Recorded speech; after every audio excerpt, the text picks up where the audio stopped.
नमस्कार, news room में आप सभी का स्वागत है। शिवसेना यूबीटी के प्रमुख उद्धव ठाकरे ने महाराष्ट्र के उप मुख्यमंत्री देवेंद्र फडणवीस और केंद्रीय मंत्री नितिन गडकरी के गढ़ नागपुर में अपनी पार्टी के कार्यकर्ताओं को संबोधित करते हुए इन दोनों नेताओं को आड़े हाथ लिया है, जिससे राज्य की राजनीति गर्मा गई है।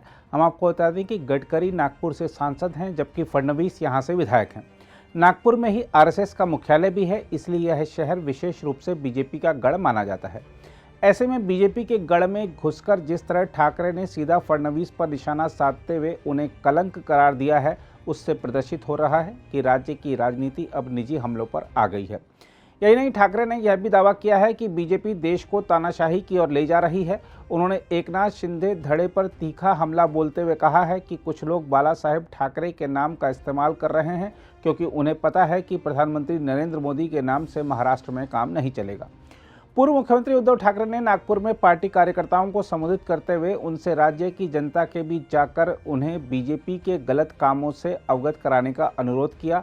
उन्होंने यह भी कहा कि प्रधानमंत्री मध्य प्रदेश तो जा सकते हैं, जहां इस साल के अंत में विधानसभा चुनाव होने हैं, लेकिन मणिपुर नहीं जा रहे, जहां 3 मई से जारी हिंसा में 100 से अधिक लोगों की मौत हो चुकी है।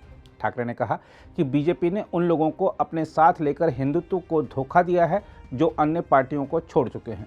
उन्होंने शिंदे गुट और 2 जुलाई को राष्ट्रवादी कांग्रेस पार्टी में टूट के बाद उसके 9 विधायकों के महाराष्ट्र सरकार में शामिल होने की ओर इशारा करते हुए यह बात कही। उन्होंने कहा, हमारा हिंदुत्व शुद्ध और स्वच्छ है और हमारे हिंदुत्व में ऐसी धोखेबाजी के लिए कोई जगह नहीं है। ठाकरे ने शिंदे धड़े का नाम लिए बिना कहा कि कुछ लोग बाल ठाकरे का नाम ले रहे हैं, क्योंकि उन्हें पता है कि महाराष्ट्र में मोदी के नाम से काम नहीं चलेगा। उन्होंने कहा कि दुनिया की सबसे बड़ी पार्टी होने का दावा करने वाली बीजेपी और उसके सर्वोच्च नेता मोदी को मई में हुए कर्नाटक विधानसभा चुनाव में बजरंग बली के नाम पर वोट मांगने पड़े, लेकिन इससे काम नहीं चला।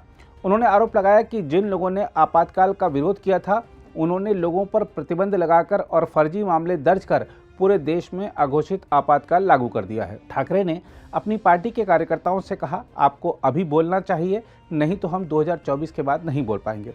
उन्होंने कहा, हमारा देश चीन, रूस और उत्तर कोरिया की तरह तानाशाही की ओर बढ़ रहा है। अभी बोलें और लोगों को साथ लेकर आगे बढ़ें। मणिपुर में हिंसा पर चुप्पी को लेकर प्रधानमंत्री मोदी पर निशाना साधते हुए ठाकरे ने सवाल किया कि वहां दंगाई भीड़ को हथियार कैसे मिल रहे हैं। उन्होंने कहा, डबल इंजन सरकार होने के बावजूद मणिपुर क्यों जल रहा है। फडणवीस के गृह क्षेत्र नागपुर में कार्यकर्ताओं को संबोधित करते हुए ठाकरे ने कहा, बीजेपी नेता नागपुर पर एक कलंक हैं, क्योंकि उन्होंने कहा था कि वह एनसीपी के साथ गठबंधन नहीं करेंगे, लेकिन फिर भी उन्होंने ऐसा किया। ठाकरे ने फडणवीस का पुराना ऑडियो क्लिप चलाया, जिसमें उन्होंने कहा था कि वह कभी एनसीपी से हाथ नहीं मिलाएंगे। ठाकरे ने यह वीडियो चलाते हुए कहा कि बीजेपी नेता की ना का मतलब हाँ होता है। इस बीच केंद्रीय मंत्री नितिन गडकरी ने महाराष्ट्र के उप मुख्यमंत्री देवेंद्र फडणवीस को कथित तौर पर कलंक कहने के लिए ठाकरे की निंदा की है, जबकि भारतीय जनता युवा मोर्चा के कार्यकर्ताओं ने नागपुर हवाई अड्डे के पास ठाकरे के पोस्टर फाड़ने के बाद उनके खिलाफ नारे लगाए। गडकरी ने ट्वीट किया, नागपुर में श्री देवेंद्र जी के बारे में श्री उद्धव ठाकरे का बयान निंदनीय है। राजनीतिक भाषा गिर चुकी है। उन्हें हमारी सरकार के दौरान किए गए विकास कार्यों और उनके द्वारा किए गए कार्यों पर चर्चा करनी चाहिए, लेकिन इस तरह से इतने निचले स्तर के व्यक्तिगत आरोप लगाना महाराष्ट्र की संस्कृति के अनुरूप नहीं है। दूसरी ओर शिवसेना यूबीटी के प्रवक्ता और राज्यसभा सांसद संजय राउत ने ठाकरे की फडणवीस के बारे में की गई टिप्पणी का बचाव करते हुए कहा है कि महाराष्ट्र की राजनीति में जो आज तक नहीं हुआ था वह हो गया और राज्य की राजनीतिक संस्कृति को नुकसान पहुंचाया गया। उन्होंने कहा कि ठाकरे ने सिर्फ यही बात कही थी। देवेंद्र बहुत ही नीतिमान, चारित्रवान, एकदम दर्दिन दूध से स्नान करते हैं। वो पानी से स्नान नहीं करते, वो दूध से स्नान करते हैं। फर्क का उनके पार्टी में और घर में अमृत धारा बहती है, ऐसे वो लोग हैं।